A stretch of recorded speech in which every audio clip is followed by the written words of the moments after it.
तुमको कितना एक्सेप्ट करता है इस्लाम और तुमको कितना एक्सेप्ट करता है मुसलमान। तुम सिर्फ मक्का मुअज्जमा में पैर रख करके भीमराव अंबेडकर जी को मुसलमानों ने अपने मोहल्ले के तालाब से पानी नहीं पीने दिया था, ये कहा था कि हम चमार और डोम को अपने तालाब से पानी नहीं पीने देंगे। मुसलमान वो है जो सुन्नी शिया को नहीं मानता, शिया वहाबी को नहीं मानता, वहाबी अहमदिया को नहीं मानता। दिखा दो, मैं तुमको मान जाऊंगी और मौलाना अरशद मदनी और इमाम बुखारी के साथ एक थाली में खा के दिखा दो, मैं मान जाऊंगी।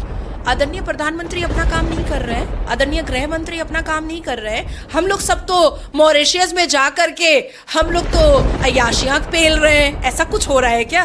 हम लोग तो छुट्टियों में रहते हैं, हम लोग तो अपने अपने घर में मस्तियां बटोर रहे हैं। ऐसा कुछ होता है क्या? इस देश के अंदर दो कानून चल रहे हैं। भगवान विष्णु पे कोई टिप्पणी कर दे तो जूता मार दिया जाता है, जूता मारने की बात की जाती है, उस पर फिर FIR हो जाती है, और कोई कह दे सरतन से जुदा तो उस पर कोई कार्रवाई नहीं होती है। देखिए, मुझे ऐसा लगता है कि जस्टिस गवई ने जिस हिसाब से भगवान विष्णु पे टिप्पणी की थी, एक बार वो प्रॉफिट मोहम्मद की 11 शादी और 6 साल की बच्ची से शादी पर टिप्पणी करके देखें, फिर देखा जाएगा कि जूता आता है कि तलवार आता है। ये भी देख लिया जाएगा। कुछ लोग ये भी कह रहे हैं, चंद्रशेखर रावण भी कह रहे हैं, वे बहुजन समाज से आते हैं BR गवाई साहब, इसलिए उन पे जूता मार दिया, वरना और कोई बिरादरी होती तो हाथ क्या कुछ टिप्पणी भी नहीं होती। देखिए, मैं तो सबसे पहले आपको कहूँगी कि मैं चंद्रशेखर को कोई वैल्यू नहीं देती हूँ, और चंद्रशेखर आज दलित का नेता बन करके अपनी लग्जेरियस लाइफ को पूरा कर रहा है। चंद्रशेखर जिस हिसाब से खड़ा होकर के आई लव मोहम्मद कहा और कहा कि लो मुझे जेल में भरो, तो जिस भीमराव अंबेडकर जी के नाम पर वो अपना धंधा खोला है, उसको पता होना चाहिए कि भीमराव अंबेडकर जी को मुसलमानों ने अपने मोहल्ले के तालाब से पानी नहीं पीने दिया था, ये कहा था कि हम चमार और डोम को अपने तालाब से पानी नहीं पीने देंगे। दूसरी चीज़ मैं कहना चाहूँगी चंद्रशेखर को कि यही भीमराव अंबेडकर जी का दुपट्टा ओढ़ करके तुम एक बार चले जाओ अरशद मदनी के साथ एक प्लेट पर खाने, देखो तुम्हारे साथ अरशद मदनी एक प्लेट में खाता है कि नहीं खाता है। मुसलमान वो है जो सुन्नी शिया को नहीं मानता, शिया वहाबी को नहीं मानता, वहाबी अहमदिया को नहीं मानता। हमारे में सुन्नी समाज में जुलाहे, खसाई, इन लोगों को सैयद, शेख, सिद्दीकी और पठान अपनी एक चारपाई पर बैठने नहीं देते हैं। जुलाहे की बेटी से शादी सैयद और खान के घर पे नहीं हो सकती है, नहीं हो सकती है। अगर किसी जुलाहे ने सैयद के घर पे या खान पठान के घर पे अपनी बेटी का रिश्ता भेज दिया, तो वो सैयद, खान, पठान, शेख, सिद्दीकी चला जाएगा कि अपने औकात में रहे, नहीं तो औकात याद दिला देंगे। तो चंद्रशेखर से मैं सिर्फ इतना चैलेंज कर रही हूँ। आई लव मोहम्मद बोल रहे हो, बहुत अच्छी बात है, ज़रा मक्का जाकर दिखा दो। अरे आई लव मोहम्मद माइक पर बोलने से क्या होगा? तुमको कितना एक्सेप्ट करता है इस्लाम और तुमको कितना एक्सेप्ट करता है मुसलमान। तुम सिर्फ मक्का मुअज्जमा में पैर रख करके दिखा दो, मैं तुमको मान जाऊंगी और मौलाना अरशद मदनी और इमाम बुखारी के साथ एक थाली में खा के दिखा दो, मैं मान जाऊंगी। ये भी कहा जा रहा है कि भगवान विष्णु पे अगर कह दिया कि भगवान आए और अपनी प्रतिमा का खुद अनावरण कर ले, प्राण प्रतिष्ठा करा ले, एक तरफ सब लोग कहते हैं कि राम भरोसे सब कुछ चल रहा है, तो फिर इसमें BR गवाई साहब ने क्या गलत कह दिया? किसने कहा है कि राम भरोसे सब कुछ चल रहा है? एक ऐसा कहते हैं कि भाजपा वाले और सनातनी कहते हैं सब पूरी दुनिया राम भरोसे चलती है। क्यों? भगवान राम के आशीर्वाद से ये दुनिया नहीं चल रही है। आशीर्वाद भगवान राम का जरूर है, और ये शब्द आपने गलत मेरा नहीं, एक राम भरोसे ये विपक्ष दल की पार्टियां बोलती हैं। विपक्ष दल के नेता अपनी स्पीच में बोलते हैं कि देश राम भरोसे चल रहा है। हम कहते हैं कि बहुत ही देव और देवियों के आशीर्वाद से ये देश चल रहा है, पर क्या हमें अपना हाथ पैर हिलाने के लिए भगवान विष्णु ने मना कर दिया है? नहीं किया ना। भगवान राम भी वनवास पर गए थे ना, और भगवान राम के पीछे भरत भी सर पर उनका चप्पल रख करके उनके साथ गए थे, तो उन्होंने भी परिश्रम किया था। भगवान कृष्ण को भी महाभारत करना पड़ा था। भगवान शिव को भी अपने कंठ में जहर को रखना पड़ा था। काली माँ को भी ना महिषासुर को वध करने के लिए, मारने के लिए परिश्रम करना पड़ा था। और वही रीज़न है कि उनके टंग बाहर आ गए, क्योंकि उनकी ज़ुबान बाहर आई, क्योंकि महिषासुर एक रक्त से 1000 महिषासुर पैदा कर दे रहा था और उसको काट करके उसके रक्त को वो अपने ज़ुबान पर रखती थी ताकि दूसरा महिषासुर जन्म ना ले ले। तो उनको भी इस पृथ्वी को बचाने के लिए, इस ब्रह्मांड को बचाने के लिए उनको भी परिश्रम करना पड़ा था। और भगवान विष्णु का सबके ऊपर आशीर्वाद था। तो इस देश पर नहीं, इस पूरी दुनिया पर, इस पूरे ब्रह्मांड पर भगवान विष्णु का आशीर्वाद है। पर हमें अपने अपने कार्यों को करना है। ये लोग टोंट में बोलते हैं कि बराम भरोसे ये देश चल रहा है। क्यों?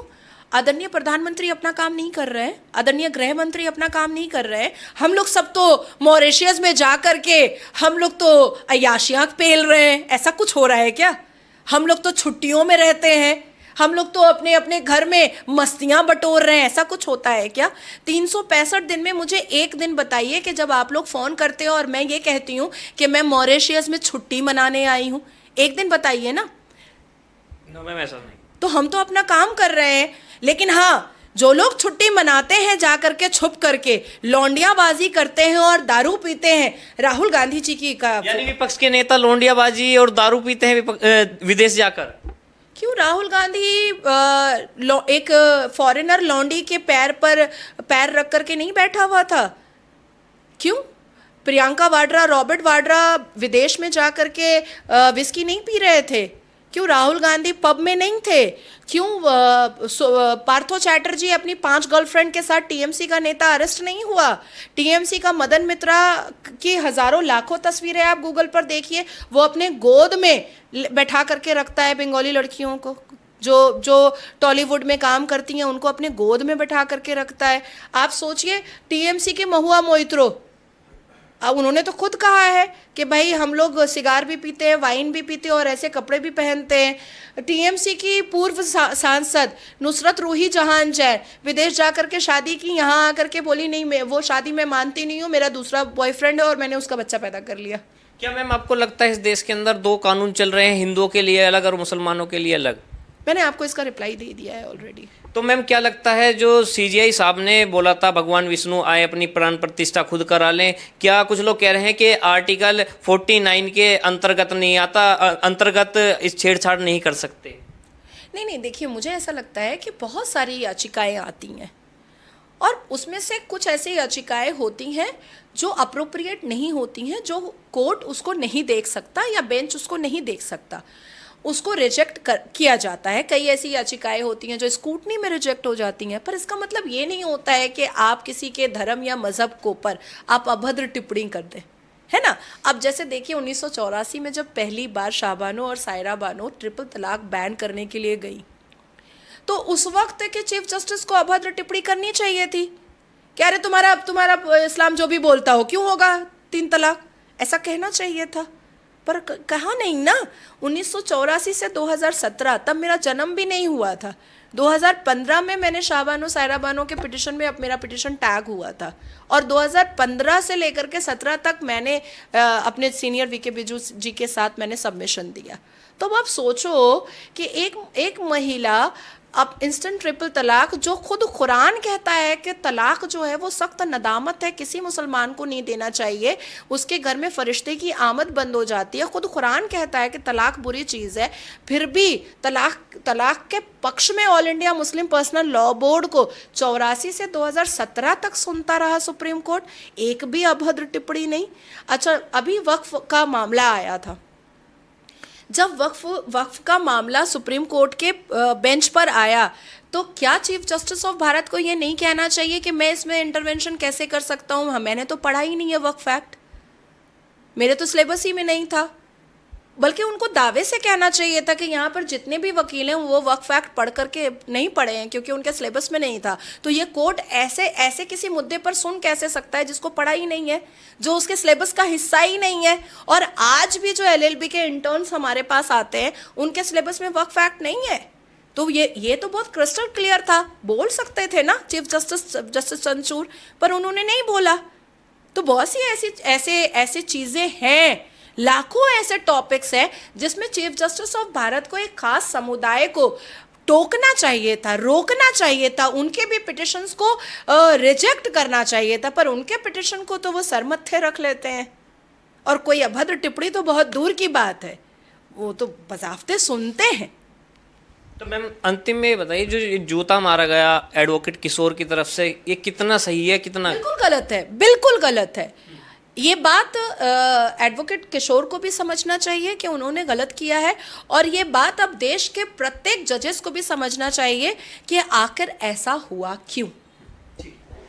तो देखिए, जो एडवोकेट किशोर जी ने जूता मारा था, उस पर नाजिया इलाही खान जी ने अपनी राय दी। आप भी अपने हिस्से की राय कमेंट बॉक्स में दीजिएगा और जुड़े रहिए जननी टीवी इंडिया के साथ। मैं हिमांशु गुप्ता, जय हिंद, जय भारत।